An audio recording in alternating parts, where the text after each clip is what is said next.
let's watch this Patric CC video. Let's go see the Forgotten Friends of MrBeast. I wanted to watch on the platform, hundreds of millions of subscribers. You can't deny that MrBeast has figured out YouTube better than anyone else on the platform. Hundreds of millions of subscribers, billions of views. He could be one of the most famous people on earth. But MrBeast lacked an on-camera personality. It's actually been one of the core reasons why. A lot of people are starting to criticize him heavy, especially on Twitter. I see every other day a viral tweet of somebody saying there's no soul in his eyes. Bruh. There's no soul there. And it doesn't look good when he's throwing up the devil horns after signing with Rockefeller. Like he's working with the Rockefeller Foundation. We saw that last stream. He throws up the devil horns. I'm not going to do it so I don't get screenshotted, and then prays right after. It's not the first time he did that too. He's not even doing the rock hands because he puts his... I don't know why he's doing that. Especially when he knows that people are saying he has no soul and that his eyes are fake and he doesn't know how to smile correctly. Why would you throw up satanic imagery right after? Unless, and I really hope not. I really do hope not, to be honest with you. I know I saw it back in the day. He used to have Bible quotes in his banner. His channel is so successful. His early viral videos weren't built on emotion or storytelling or the audience deeply connecting with him on a human level. They were experiments, pure attempts to get views just for the sake of getting views. If I were to say what's my superpower, it's that I can just and that's why I didn't really rock with the content. I wasn't vibing with it. That's really what the separate. I know they're going to talk about me. He's going to talk about me in this video. That's really what it stemmed from. Is I was making YouTube videos, and I still do make YouTube videos because I want to make something that's dope.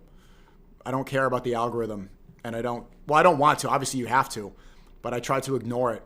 And his philosophy was always get views by any means necessary. Hack the algorithm, clickbait, thumbnail, retention. It wasn't about the content. It was how to go viral, and that was literally the opposite philosophy that I approach content with. And so it was never gonna work. Obsess endlessly about something, and I can just have the same thoughts over and over again. It wasn't like it was work for me grinding YouTube for those 10 years or whatever where no one was really watching it. It's just like kind of who I am. And because he studied YouTube so closely, he realized that the most popular creators at the time didn't just make good videos, they felt like your friend. Regular people with ordinary lives, inside jokes, and real chemistry on camera. But Jimmy didn't have that, so he assembled a cast of personalities who could make his videos feel more human. That's what he would always say. He's like, I'm not that funny. And I think he said this on podcasts, I'm not leaking anything, but he's like, I'm not funny, so I'll just get funny people to be in the video. It's incredible. Like he really became because YouTube was all about personality before MrBeast. It was all about, hey, it's Fred. It was all about what you could project onto the camera. And he was the first guy and the only #1 guy to not have that at all and have just figured out the algorithm to become a YouTuber through strictly content and production, but not through personality. Now, some of these people were his real friends, we think. Others were... R.I.P., man. What happened? What happened? People don't talk about this enough. People don't talk about Chris Tyson enough. You know, I want to see all the people. Remember, I was going back and forth with them nonstop on X. And there were so many people were defending him, and I was getting a lot of heat for that. I want to see all those people that were giving me heat for talking about this. What now? What do they think now? You remember all that? I want to sort through that. Even Gideon. I like Gideon. But he was on stream defending Chris Tyson when I was saying that this guy's a pervert and he shouldn't be promoted in the videos. Or I was saying that this is like he ditched his family to dress up like a girl. This is not normal. And Gideon was defending him. And it's like, I don't see them ever say anything now. They all went silent. You know, I like Gideon, but and all the other people too. The people that were heavily attacking me when I was criticizing this. What do they think now? Do they all forget, or are they willfully ignoring it? Think. Others were there as a job, to simulate being his friend for the camera. He actually got mad at people when they treated his productions like a job. Jimmy gets uncomfortable and gets angry when people use language like production assistant, because it's too industry. Instead, they're called FOFs, friends of friends. However, sometimes mixing friends and employees can end in disaster. Today, we're talking about the forgotten friends of MrBeast, starting with Jake Weddle, who was a major part in exposing the behind-the-scenes reality of being friends with MrBeast as a job. Before meeting MrBeast, Jake spent nearly a decade trying to make a name for himself as a stand-up comic. Damn, so when he eventually got an offer to work as a writer... 10 years as a stand-up comic that's being in the fucking trenches. I don't know if a lot of people understand how miserable being a... Man, I'm sounding like... But being a stand-up comic is full time, you make no money. Everyone's drunk. Everyone's depressed. Everyone's miserable. It's just the worst. It's like borderline therapy in public. For the MrBeast channel, he saw it as a great way to gain experience and move up in the entertainment industry. Down the line, he also started working as on-screen talent, making his first appearance in a MrBeast video back in February of 2019. From there, he became a relatively consistent cast member of the MrBeast crew. That brings your total to $29. I'll take it. Chris, you are currently losing now. But how much am I losing by? $8. And how many dumpsters has Weddle done? 2. And how many have I done? Hey, let me check the math with my calculator. Hey, the 90s called.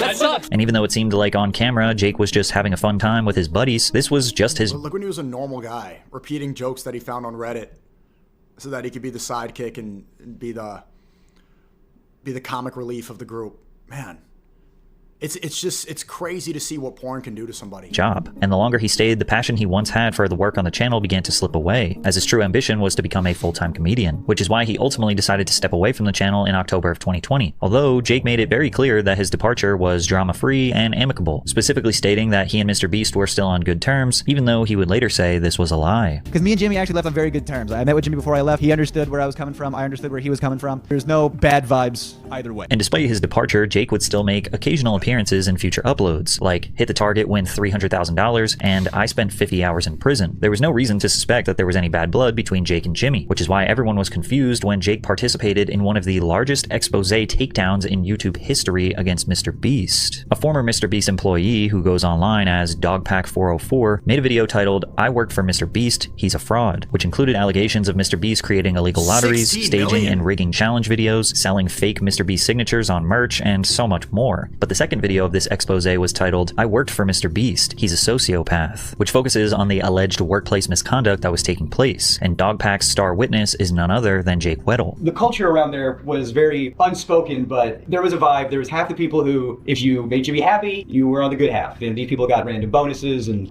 were usually moved up, had more screen time. And then there was people who, if you had a disagreement or butt heads with Jimmy or just you didn't like it, you know, you were in the other half. And I consistently was in the half that Jimmy doesn't like me. That's fine. I don't like him either. It's okay. Jake was telling a much different story than before. He originally claimed that the two were still on good terms, but now he says that both he and MrBeast have a mutual dislike of each other. Chris Tyson got paid off by MrBeast to become a tranny because the Jews had blackmail, and no, that's not true. It's just porn addiction. So what changed? Weddle revealed that the last video he ever filmed with MrBeast changed everything. It was a challenge that could be easily confused with torture. The video, $10,000 every day you survive prison. The premise was simple. A contestant lives in a small room for as long as they can and gets $10,000 every day they spend inside. But the initial attempt at filming this video was actually a massive failure, and Jake witnessed it firsthand because he was the original contestant. If people don't know, that was the second attempt. The first attempt was on me. And it didn't go well. Jake goes on to explain the harsh conditions of the challenge, as it amounted to much more than just sitting in a room all day. The walls of the cell were freshly painted, causing a nauseating chemical smell that was unavoidable. To make matters worse, the room also had an ice cream machine and hot tub, both of which also emitted their own foul odors as the days passed. Jake also claimed that he became sleep deprived due to MrBeast's team refusing to turn the lights off at night in hopes of not ruining their time-lapse shots. These conditions caused Jake to be physically drained, and his symptoms only got worse as the days went on. Okay, this shit was hard, yeah. I mean, like, they do extreme things for the videos. That's what it is. Jake was given a bonus challenge where he could win extra cash for running an entire marathon on a treadmill, and despite wanting to refuse, he felt pressured to go along with it. This resulted in him getting severe blisters all over his feet, and it was his breaking point, so Jake decided to give up on the— Nigga, blisters on your feet? Oh, how far men have fallen. From working in the mines to fighting wars to not wanting to do YouTube videos because of blisters on your challenge. I got off the treadmill and the people that came in to like ice my feet, you know, make sure I was good. Then that's when I was like, I'm done. I can't. I'm done. I'm out. Now, many people defend MrBeast in these situations by saying, oh, they volunteered, they could have left, nobody forced them to do this challenge, and all of that is true. Then again, the entire design of a MrBeast challenge is structured to push people right up to their psychological and physical breaking point, because that breaking point is the juicy entertainment you are waiting for. The best case scenario for MrBeast from an entertainment perspective is that the contestant is sleep deprived and starts to unravel emotionally, cries, panics, or pushes themselves physically far past what's reasonable. It's their suffering that creates the tension, the story. Imagine if someone went in there, meditated, stayed still, and didn't get— That's the only reason people want to watch these long challenges. They want to see you suffer. If you're going to sit around and watch someone sit in a room for 3 days, yeah, it's because they want to see you fucking go insane and throw poop on the wall and rip your eyes out. into any of the chaos that was thrown at them. That would be a boring video. But most MrBeast viewers believe that the suffering is totally worth enduring, considering the prize money could change your life. Actually, many people look at him as generous for creating these torture simulators for cash. But the real problem with Jake's story is that some thought he was rewriting history when everyone was dogpiling on MrBeast. Remember, he initially said, "Oh yeah, everything is good with me and Jimmy." And now he's saying he wasn't being paid and was being cut out of the videos. Now I make dog shit pay, making gajillionaires more money. And that's one of the reasons why I left. They always cut me out of the videos. They always, and I was, editors have told me that it's because you have too much of a personality. And so with this video, I thought, this is perfect. It's a video. They can't cut me. That's the problem, bro. This guy wanted to be the main character and was the side character. If you're a stand-up comedian, it's because you want to be center stage. You want to be the main guy. And you get cut out, you start fucking having an existential ego crisis. You want to be the front man. It is what it is. Some people are really good at being the side character. Chris Tyson was a really good side character.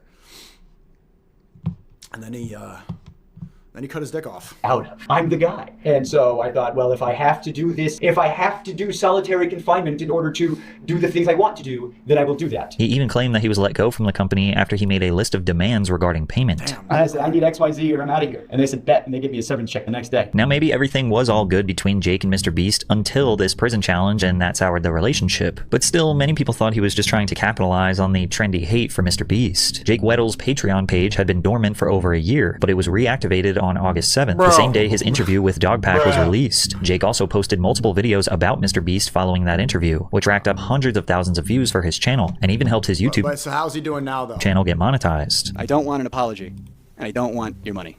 Every penny I make moving forward is going to be because I earned it. $100,000 should have been more money than I was ever going to see in my entire life. So if you want to prove a point, Patreon link below. However, Jake constantly felt the need to clarify that he wasn't doing this for fame or money. I didn't do this for money. I didn't do this for fame. I didn't do this to chip.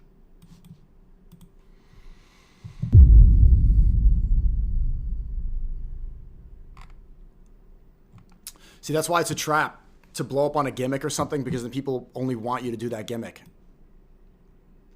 MrBeast told me when I did that first viral video, can white people say the N-word? Or would you say the N-word for $1? He's like, all right, do Spanish people say the N-word? Asians, Mexicans. It's like, no, I don't want to be the fucking nigga guy. I'm not gonna be the guy, and then people come up to you in public, you're the nigga guy. You know? I don't think it's good to. You want people to like you for you.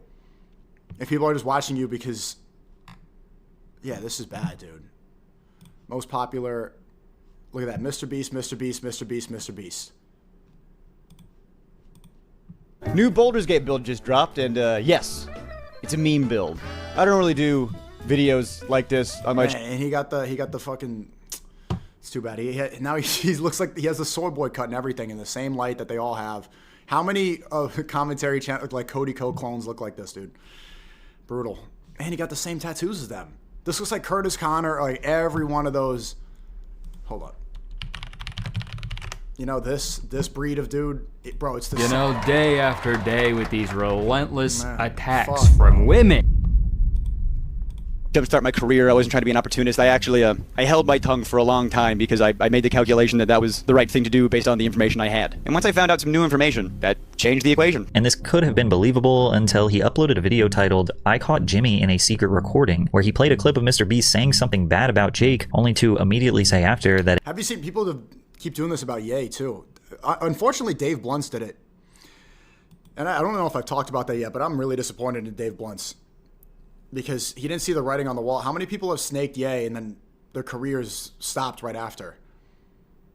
You get a drop of clout, you get some attention, and people clap your hand. Oh, wow, look, you fucking dissed the evil guy. And then people don't care anymore. Dave Bluntz had all the opportunities and made it. He made a lot of money. He had so many opportunities working for Ye, and then dissed him for no reason. Started saying that he got abused by Ye. And it was because it wasn't even a literal abuse. He said he got abused mentally because he got like manipulated into making songs he didn't want to make. And where's Dave Bluntz been since then? So disappointed. I mean, I like him, but fuck, man. Why would you do that? Why would you do that? it was AI generated. Jake knows what he wants. Jake knows what he thinks he needs. He's supposed to be a stupid stand-up and making all that for you. Jake used this to clickbait viewers into watching another video where he continued to provide updates on the drama. He's just like doing the Candace Owens, Charlie Kirk method, but Candace Owens actually, you know, she's trying to do the right thing, but it's the same where you do a drama series and like, oh, I'm going to leak this now and I'm going to use this screenshot.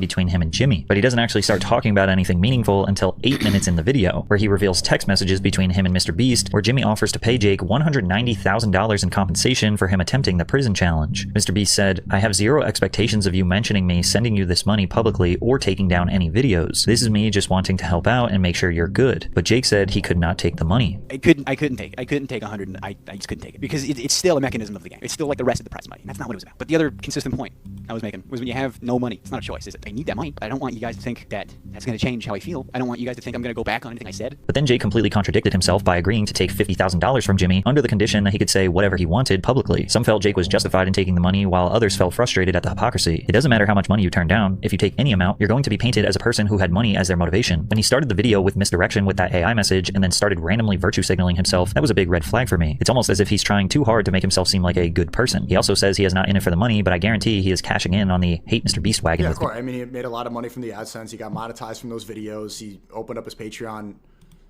Whether Jake was ever truly Jimmy's friend is up for debate, but there is no debate when it comes to Chris Tyson. Chris was Jimmy's day one best friend. It was deeper than friendship. It was family, which is why when Chris was facing serious allegations of... Everyone moved on from this. Ah! Ah! Everyone moved on. Everyone. I know I was right about Israel before everyone. I know I was right about COVID before everyone. But this is the one that I want people to talk about more. I don't think there was anyone else talking about this. And I've never been proven so right. And I took so much heat for this. And everybody moved on and acted like this didn't happen. It was erased. Men in Black came up with the flashlight and everyone forgot.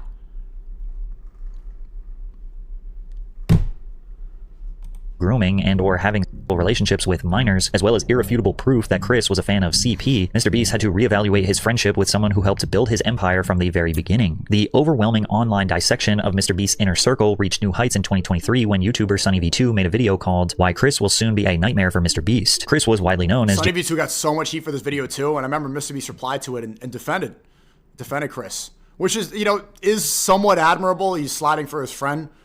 You know, maybe he is promoting HRT to children, but I don't think he was seeing it that way. Hopefully he wasn't.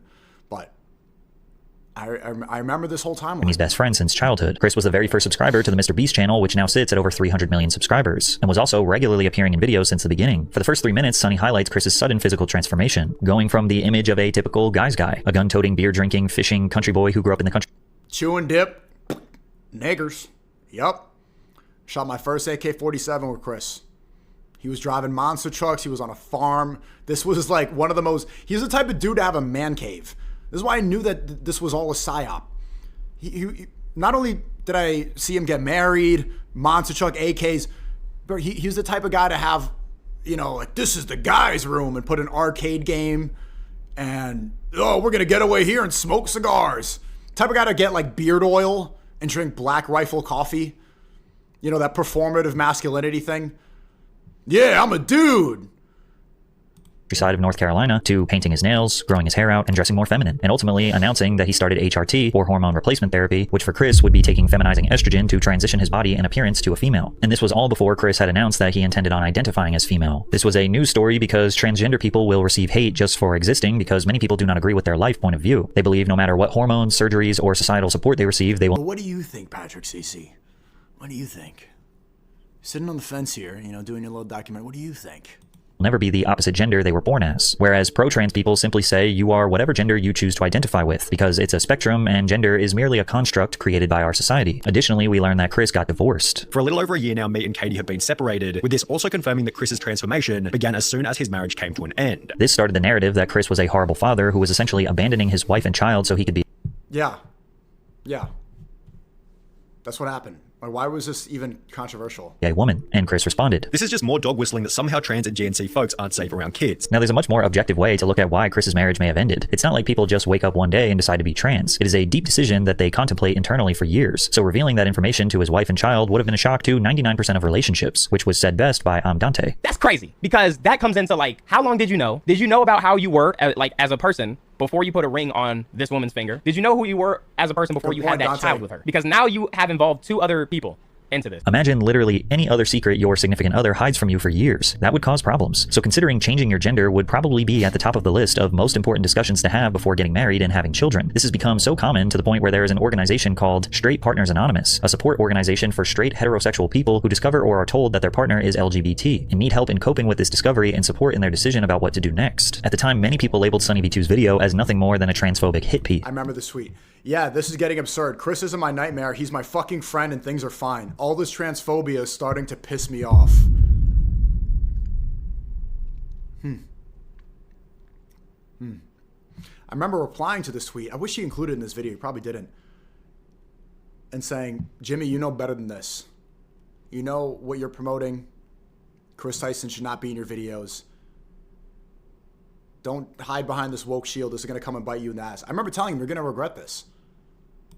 Even though today, many others say that Sunny V2 was right all along, considering what you're about to learn. Because Chris Tyson's past was about to be revealed, and it was so much worse than anyone could have predicted. A video released 1 year after Sunny V2's called This Video Will Make You Hate Chris Tyson, which documented Ava, formerly Chris Tyson, and her history of suspect behavior on the internet, most notably with her ties to Shadman, an infamous lolicon artist who made NSFW artwork of real-life children, such as Keemstar's daughter and the actress Daphne Keene. Some people try to defend lolicon, but it is quite literally animated CP. It was revealed that Chris purchased a piece of art featuring a young girl from Shadman. She showed off the poster on Twitter and even admitted to hanging it up in her living room. And to be clear, this wasn't a one-time occurrence. Chris frequently engaged with Shadman's artwork on Twitter and even accidentally opened his website while live streaming. Maybe they're bankrupt. No. Oh, that was almost really bad. And if it couldn't get any worse, Ava also had a track record of posting vulgar Wow. And then later on, all this transphobia.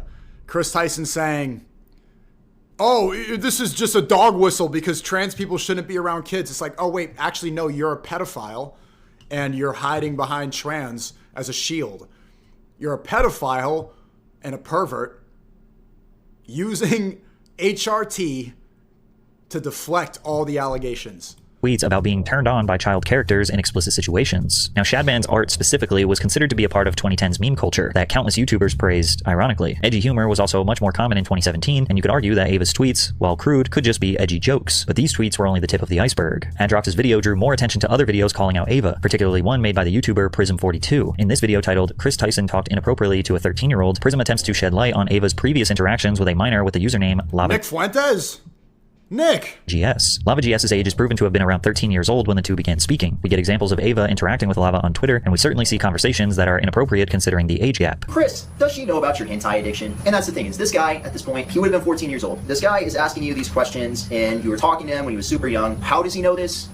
Where'd you go? I don't know. Prism then provides a handful of examples of inappropriate conduct, such as an old tweet from Ava that reads, "Guys, we are so close to our goal. Oh my god, one more Patreon and I'm releasing my nudes." Lava responded to this tweet, announcing that he was subscribed to the Patreon, to which Ava says, "But not $5? Pathetic. JK. Kissy face. Check again," Lava says. Chris says, "I posted some fire nudes for you. Please, no share." It's not hard to see how an adult talking to a child in this manner, even if it was a joke, is inappropriate. The two even privately communicated on Snapchat and spoke one-on-one in Discord calls. And the two even met up in person when Lava was 16 years old. Chris Tyson, who is interested in both men and women since he was 13 years old, and Chris Tyson was in college. Why did he take a camper van out to see him and take it out in the middle of the woods in this secluded area? Prism was able to learn all of this from a personal conversation he had with Lava, who directly denied any kind of grooming took place. Lava also clarified that the meetup was with other MrBeast crew members and his parents were present. Prism's video undeniably heavily implies that Ava is a child predator and groomed Lava, and that's the message that almost everyone who watched the video walked away with. Dude straight up flirting with this junior high schooler. Try not to talk to children inappropriately challenge. Quite literally impossible for some people. However, Lava, the alleged victim, had a different perspective on the situation, publicly stating that Ava had never exploited or taken advantage of him. Lava has since changed his story, agreeing that what Ava did was wrong, but still rejected the idea that he was groomed. Ava spent some time silent away from social media, but ultimately was forced to respond, although her statement on the issue was considered to just make everything worse. I would like to apologize for any of my past behavior or comments if it hurt or offended anyone. It was not my intent. Seeing recent events, we've mutually— Wait, we gotta pause real quick. We got a segment. Last few days, I've become aware— Josh who?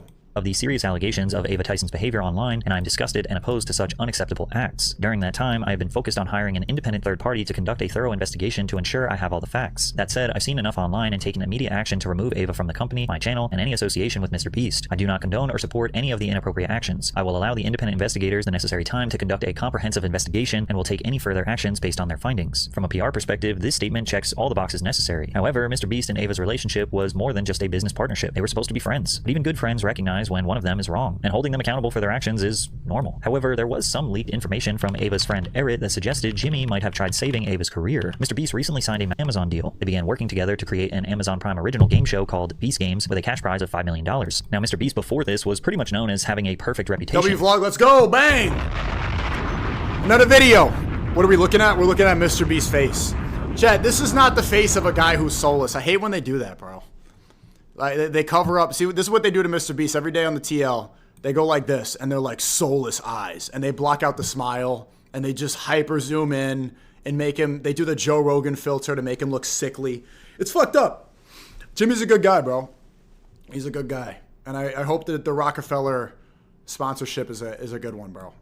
So Amazon could have never predicted this absolute PR nightmare they were facing. So it wasn't unrealistic when we heard a rumor that Amazon may have had a hand in the removal of Ava from MrBeast's channel. An anonymous account claimed that MrBeast and Amazon are trying to cover up the Ava drama, and they had the receipts to prove it in the form of a handful of screenshots from Ava's partner, Eric, addressing the situation in their That's Chris's boyfriend? Discord server. Eric claims that Ava wanted to write a much longer, more detailed, and nuanced response towards all— Let's watch the vlog. No, watch it after the stream. I'm ending soon after this video, so let's go watch it after. The allegations she was facing. Eric also claims that they were the one who actually typed the tweet as they took over Ava's Twitter account to help her quit social media. Eric said, I had protested at how terrible the tweet was and asked if it would be possible to change some words like if I offended and the word permanently. Let's go see my part. The same cannot be said for SNEAKO. MrBeast was actually— he'd been receiving in the recent weeks was already completely gone. He once left the MrBeast crew on good terms and was fondly remembered for his contributions to the group, but now he's remembered for his hypocrisy, messy falling out, and association with an RSO. Today, he still uploads content to his YouTube channel regularly, but barely cracks 1,000 views per video. He has seemed to develop a large enough following to sustain his life and career as an influencer. He's kind of just a general content creator these days. Hold up, why Ava kind of bad? Someone ban that guy in the chat right now, bro. You're getting banned. Courageous Badger, you're banned, He's bro. live streaming, making Instagram videos and TikToks, all while generating income through affiliate links and brand deals. But his identity online will always be tethered to once working for and being friends with MrBeast. The same cannot be said for SNEAKO. And Jake's a good guy, man. It's gonna be hard to get out of that. MrBeast was actually a fan of SNEAKO. Why do they always use this photo? They always use this fucking photo of me. Hold on. Let's see if Patric got it right. MrBeast. The same cannot be said for SNEAKO. MrBeast was actually a fan of SNEAKO at one point and offered him a job years after he surpassed SNEAKO in subscribers. However, their falling out was much different than everyone else on this list. Before MrBeast was known as the biggest YouTuber on the planet. Am I not like the other MrBeast sidekicks? I'm not like the other sidekicks. He was just a kid obsessed with the platform, posting literally anything to develop a subscriber base. More often than not, he was providing commentary over video game footage, which was extremely popular in the early 2010s. What's up, guys? I just bought a new microphone, the Blue Snowball, for around $60 off of Amazon. And if you've seen any of my older videos, this mic sounds like 30 times better. None of you guys are from this era, man. All you guys are fake. If you were really there for the Black Ops 2 Wii U era, man, you were a real one. 2013, 2014, everyone else. Everyone else, man, you're not really OG. Better than my old mic. Another aspiring YouTuber following a similar path as Jimmy was Nico Balandese, better known today as SNEAKO. During this time, it was common for smaller channels. What the fuck, Patrick? Hey! What the fuck? Hubert! Look at SNEAKO.com. My name is... It's Hubert. Nigga. Hubert. Balandese? YouTuber following a similar path as Jimmy was Nico Balandese, better known today as SNEAKO. During this time, it was common for smaller channels to interact with each other in the comments and build connections, and that's exactly how SNEAKO met MrBeast. So you guys actually met on Call of Duty or the YouTube Call of Duty? We met through like comment sections. The two began collaborating with each other and featuring on each other's channels. In fact, MrBeast directly shouted out SNEAKO in a video titled 5 YouTubers I Think Will Be Famous. Was MrBeast right? You got me now, nigga. This is why I'm saying this is the GOAT right here. MrBeast is the fucking GOAT. 11 years. 11 years. Was he right? Or did I peak when I was 14? Did I peak back then? That is actually really cool to look back on, like, content aside. 5 small YouTubers I think will be famous. I remember I was number 3 on that list.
I'm 27 years old, Number 2, bro. I have SNEAKO, and if you've ever seen SNEAKO's Bang! Not even number 3, number 2, nigga. Number 2, hard, nigga. you realize that they're kind of addicting. Once you start watching them, it's kind of hard to stop. But I don't know what it is about him. It's just he's so straightforward with things, and he's not biased on anything. He'll let you know anything that's on his mind. And I never miss an upload from SNEAKO. I don't really know how to explain it, but he pretty much uploads videos similar to Eddie the Chump. Just they're really well put together and really well thought out. I don't really know how else to explain it besides just telling you to go watch his videos. While MrBeast was still discovering exactly what he wanted to create, SNEAKO was going for something with more meaning, a deeper purpose, which since the very beginning was centered around social commentary mixed with personal. And see, thank you, YouTube, for unbanning me. This is why. When I was debating Nick, and Nick's like, why do you want your YouTube back? It's the archive, bro. It's just having this. Obviously, yeah, you could exist, but it's really different. And everybody knows that. I don't think it needs to be explained, but being able to look through, this was my life's work. Look at this, bro. Look at me. Reflection. Some viewers felt SNEAKO was wise beyond his years. Others felt he had a I'm 14 and this is deep kind of vibe. I don't wake up and think, how can I not be a douchebag today? I wake up and think, who can I piss off the most? Most of you have extremely up thoughts that you don't say out loud because they affect your persona. I'm guessing at least more than half of you are closet racist, and even some of you kind of wanted me to go home at some point. I was born here, by the way, please don't deport me, Mr. Trump. Probably more than half of you have some more gay thoughts than you care to admit, and at least 1/3 of you have spent some time on the really sketchy parts of the internet. Fucking weirdos. The reality is most of us are going to spend our lives wondering how everyone else is going to see us instead of improving ourselves for ourselves. His channel was growing extremely quickly, and he was on pace to become a large creator, but then he quit. Not 100% necessarily, but he went from uploading multiple times. Nigga! No! Patric CC! Patric CC! Let me calm down. You should put a text here on this video, put an asterisk and say, no, I was banned on YouTube for being right about COVID. Patric. I was banned on YouTube and then YouTube apologized to me. I didn't fucking quit. Week to just a couple times per year, and in that time MrBeast went from being SNEAKO's fan to having over 5 million subscribers. We're so close. We're almost. Wow. Well, no, he got the timeline messed up. He is saying that about like 2017, 2016, but you should put in like the fact that you put that time on my channel. Mention the ban, bro. Oh, we're almost 5 million subscribers. Wow, I can't believe it. 5 million. The two reconnected, and MrBeast flew SNEAKO out to his headquarters in North Carolina, gave him a Why you make it seem like a Diddy thing, man? Nigga flew me out. job, and showed SNEAKO the empire that could be built on YouTube. And I went and worked for him in North Carolina, and then I really saw how it was possible to be a content creator. He changed my mind. He was the first person to really, if you talk to him off camera, he'll like talk about all this Matrix stuff just in different terms. I remember going to restaurants and stuff like that, and he was just so rich at 19. He had an entire company, he had a warehouse, people working for him, and it wasn't even, I didn't even think it was possible to do that with YouTube. I just saw YouTube as a way to turn on a mic and camera and speak once in a while. He had systems in place, he had employees. He was running it like and I was like, this is the potential of YouTube. And he's like, yeah, I don't know, you drop out of school. Yeah. He told me just that blatantly, yeah, drop out. Like, why would you go to school and get student loan debt to go and be an intern? I was a TV and film major. Like, why would you go and do this when you could just, YouTube is the future. SNEAKO was even featured in a video titled, I built a car using only Lego. That's crazy, bro. That's crazy. Every time I see this image, I'm like, it's so funny how life works out, huh? It's so funny. I use this same camera right now. This is my vlog camera. Do you still have the red glasses? Yeah, I need to get those red Cartiers back. But just how life can turn, you know, and the paths we take and what happens. Imagine like it telling me back then where I'd be now. It'd be like, what? And, you know, content aside, I am Unk, 27, reflecting on life. I love being able to look back at this stuff and just be reminded to, okay, I don't want to be cringe and, you know, be too motivational, but yeah, to take advantage of every day. Take advantage of what's possible. And also of the simple reminder that you can just do things. You can your fingertips you can make a pulse into the universe. You can have a ripple effect. Almost anything is possible. I'm being serious, you know, not to come off forced or anything, but really, like, look at me then. This is in 2018. Look at me now. The life that I've lived, like the things that it really is, you know, I feel like a grandpa looking at the college football photos right now. Where Jimmy, SNEAKO, and the guys drove around in go-karts that had Legos. Is Steve right? Is MrBeast a snake? No, MrBeast is not a snake. He's a lot of things. He's not a snake. taped to the exterior. However, SNEAKO realized within a couple of weeks that he didn't fit in with the MrBeast crew. He realized he couldn't fully be himself, nor did he like MrBeast's mentality of making videos just for the sake of going viral. That's just not what I wanted to do. I've always wanted to be somebody who could use their voice to shake the room. I'd like to have that impact and talk about politics, social issues, and talk about what's really going on. And that just wasn't the direction of MrBeast content. I think back to it, I remember wanting to make specific jokes, like jokes about Trump and Hillary, because I was working like around the first election, or the first Trump election. And afterwards, he regretted doing it. He regretted like even adding those jokes. I think he edited them out because he just wanted to be clean. He wanted to be friendly for everybody. That's why I've always disagreed with that mentality ever since I worked with MrBeast. He's like, I want to be #1 YouTuber. I'm like, I just want to use YouTube. YouTube was a means to an end. You got fired? Yeah. The video was structured around what's going to go viral. What's going to make me #1. You understand? Like my philosophy is like, I want to express myself. Social media is an extension and a way to express yourself. Now, this is a pretty normal realization. SNEAKO's vision for his own content and online persona just simply did not align with MrBeast's. And W Patric CC in the chat right now. This is actually a good analysis. I'm not used to seeing somebody give a fair analysis of me on YouTube. Commentary channels have all the incentives to shit on me and say the things we've heard a million times. Maybe some people say pedo, cuck, fake Muslim, racist, white supremacist, Nazi, all this stuff. All the opportunities, you know, went insane. But he's actually giving a fair analysis and a fair representation of my life. And I appreciate that.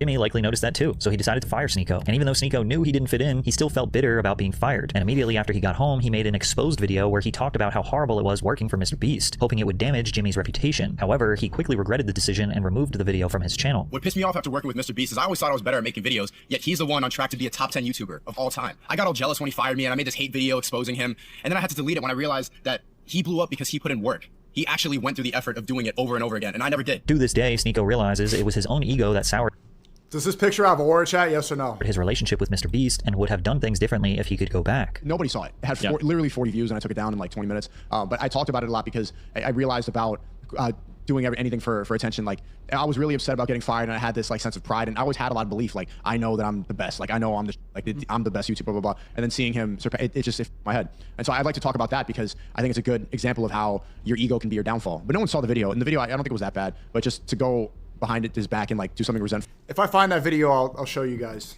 Because I got fired was just not the right way to act. Is there any bridges that you burnt that you regret? And you think, you know what, actually, I want to still be cool with this guy? Or you good? MrBeast. Yeah. That was one that I didn't need to. I didn't need to do that, but you put a video up and then you just delete it straight away. Yeah, no one saw it, but that's good. He saw it. He saw it. Yeah, it had like 20. I think barely. No one saw it but him. Yeah, and so you can't go back from that. You don't think he'd ever forgive you?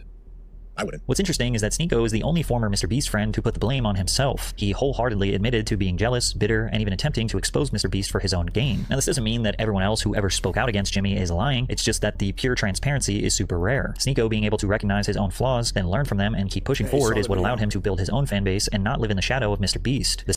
That's one thing that I have been able to do very successfully compared to other people, and I've realized in my life, in my own 27 age, is that I've developed a very good self-awareness that I notice other people don't have. And I don't think it has anything to do with IQ or ability. Maybe it is IQ, but it's a lot of self-reflection that I developed at an early age. And I think that's helped me maintain so long in this game and find success. And I've noticed a lot of people are not able to do it. And it takes a lot of humility. Ironically enough, people think I'm arrogant, but to be able to self-analyze correctly without ego is a very difficult thing to do because the ego is so powerful. It's a very dangerous weapon. When utilized well, it's powerful in a positive way, but could also be destructive. That's why he correctly analyzed why I'm not like the other sidekicks. People are never going to call me the MrBeast sidekick, and a lot of people are surprised. Every time I talk about it, they're like, really? They don't know. But also why I've been able to succeed. To be able to set aside my pride and realize what I did wrong and how I messed up and why things happen the way they happen, it does take a correct self-analysis. And I'm not sure why a lot of people aren't able to do it because of ego, but when you're able to look past that, and you're able to see yourself as a fly on the wall from a third-person perspective, I think you could separate from so many others. Because so many people are talented, so many people have work ethic, but That's why so many people, you know, everyone was a YouTuber. Everyone made a YouTube video and then they cringed and they never did it again. That's ego. That's ego preventing you from taking the next step.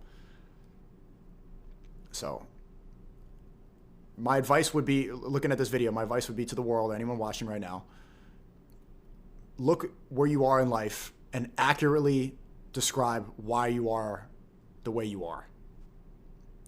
Critically self-analyze without any biases. If you're unhappy with where you are in life, most of the time it's circumstantial. Most of the time you're able to get out of it. What's preventing you from being where you want to be? And don't always blame external factors. People love to victimize. People love to blame on external factors. But ultimately it is up to you. It is you holding you back more than anything else. Look at your life correctly, without ego, and you'll see the holes in your game. Look at the game tape back with Coach being yourself, and see where you're messing up and see what you're doing well. And then every day, separate the positive from the negative. Every day, try to do more of the good stuff and try to leave the bad stuff behind. And then you'll look back and you'll see that you're in a position that was much better than before. Same cannot be said for MrBro, which is the blood brother of MrBeast who failed miserably at becoming a YouTuber. CJ Donaldson would make the occasional appearance in his brother's videos, such as I bought an expensive car using only $1 bills, and in this video specifically, we can see MrBeast directly calling for viewers to demand CJ to make a channel of his own. Alright guys, today we're gonna do a brother reveal. This is my brother. Come here. Don't be camera shy. Okay. See him? Hey, tell him to make a YouTube channel. He's at college and he's gonna have like a horrible job with it. Considering at this point MrBeast had dedicated half of his life to YouTube and had undeniably built an extremely... I remember meeting MrBeast's brother in North Carolina. And at the time, MrBro wasn't a YouTuber. And Jimmy's like, yeah, no, he just wants to do a regular thing. And I remember talking to Jimmy's brother. I'm like, why don't you start doing YouTube? And he said his aspiration, I swear to God, was to be a manager at Walmart. And I'm like, there's no fucking way. He's like, yeah. He was fully dead set on that. Seems like years later he changed, and then he started a YouTube channel. Maybe he's back where he was. And maybe that is what really makes him happy. Not everybody is, you know, is going to be a YouTuber or fame and all this stuff. But I remember hearing that and I was just like, what? And I'm not saying that to judge anybody who aspires to do that. That was the first time I had genuinely seen someone say that. I want to be a manager at Walmart. And I wish all the success to him. Some people, because success is not always measured by your career achievements or metrics or YouTube. Most of the time it's not. Choosing that life is a more sustainable life to build a family and to be a part of your community and to be successful in those realms. Success isn't always measured by how many people are viewing it. In fact, it shouldn't be. Success should be measured by internal happiness. So I hope that he is happy. And one day, maybe I'll stop by that Walmart. Successful business from it, it's no surprise that he wanted his brother to have the same success that he did, and he was in the perfect position to help him get there. He had the experience, he had the knowledge, and he had the money to get a separate channel off the ground. And eventually, CJ agreed to give YouTube a shot. Hey everyone, my name is CJ. I'm MrBeast's unknown brother, and we're gonna see what happens. So I used to work at Walmart, but now I've decided to take a leap of faith, just like my brother did, and start my YouTube career. With Jimmy's mindset with giving money away, being a philanthropist, doing all the great things that he does every single day to make a difference in people's lives, I have that same mindset, and I also want to do the same thing just like my brother. Initially, his channel was doing extremely well. With his first 4... You can see just right there in those sentences why he became bitter. I could see, I don't know the end of the story. I'm going to keep watching this, but he's already positioning himself. I'm MrBeast's brother. I want to be just like my brother. I think he's older than Jimmy too. That's going to affect his ego. And I predict that will probably be the downfall of his YouTube channel. Videos racking up nearly 20 million views combined. But there was a problem with the MrBro channel that couldn't be ignored, and CJ said it best himself. Unfortunately, I'm poor, so I decided to do a dumbed down version of my brother's videos. The MrBro channel was essentially nothing more than a cheap knockoff of the Again, MrBro. You're never going to be able to get out of that shadow, and it's going to eat away at you. Beast channel. That's not Joshua Block. Racist. Steve Tree wins $10,000. I spent 24 hours in a pool of ramen noodles. I Ubered to the North Pole. Not only were these videos essentially direct rip-offs of videos that MrBeast had already made, but they were objectively less interesting concepts and their execution was far worse. Not only were the video concepts the same, but many of the people featured in the videos were just MrBeast crew members. In fact, one of the most frequent special guests of the channel is Chandler's brother, Zach. The thumbnails were the same, the profile picture was the same, even the name itself, MrBro, makes it sound like a spin-off of the MrBeast brand rather than its own unique channel. And maybe I'm looking too deep into all of this, but as time progressed, it seems like he even physically started looking more like his brother with his hairstyle and clothes. uploads. I guess MrBro is just straight up copying his brother now. Yeah, I'm not a fan of MrBro. Same. He's literally just a budget MrBeast. He's not even trying to be different. Everything about his channel is a copy. The banner, the icon, and what he does. He just got a free ticket to fame because of his brother. MrBro's first video was uploaded in August of 2019, but not even 2 years later, CJ already abandoned the— Nah, actually, no. This is kind of crazy. He looked like Joshua Block in the beginning, and then it's the same haircut and beard. Entirely. He did end up creating a new YouTube account where he uploaded Minecraft challenge content, but he also stopped posting videos after less than a year of uploads. It's hard to say that CJ quit YouTube due to a lack of success. In reality, I just don't think CJ shared the same love for YouTube that his brother has. No, he didn't. Everyone who stood beside MrBeast, childhood friends, collaborated— Yeah, I'm glad that he wasn't— fuck, this picture's insane. It doesn't seem like he was bitter. It just wasn't for him. It just wasn't for him. And maybe he was convinced because he was around it so much, but from my impression, it never seemed like he wanted to do it. Employees, even his own brother, eventually reached the same realization. Being friends with Jimmy is not the same as being friends with a normal guy. Some left quietly, some left bitter, some left confused, but they were all replaceable, and they were replaced. Because in MrBeast's world, friendship doesn't actually have to be real. It just has to look real for the video. The same exact thing can be said about David Dobrik, who literally built his entire channel around his friends. Only later we would discover many of those friendships weren't exactly what we thought they were. But if you want to hear more about that, check out this video. Nice, man. Great video. W Stream, I'm out of your chat. I'm going to go to bed early and wake up and vlog again tomorrow. Go watch my new vlog. I'm going to put the link in the chat. It's on the SNEAKO channel. Go check it out. Leave a like and comment. Leave a like and comment.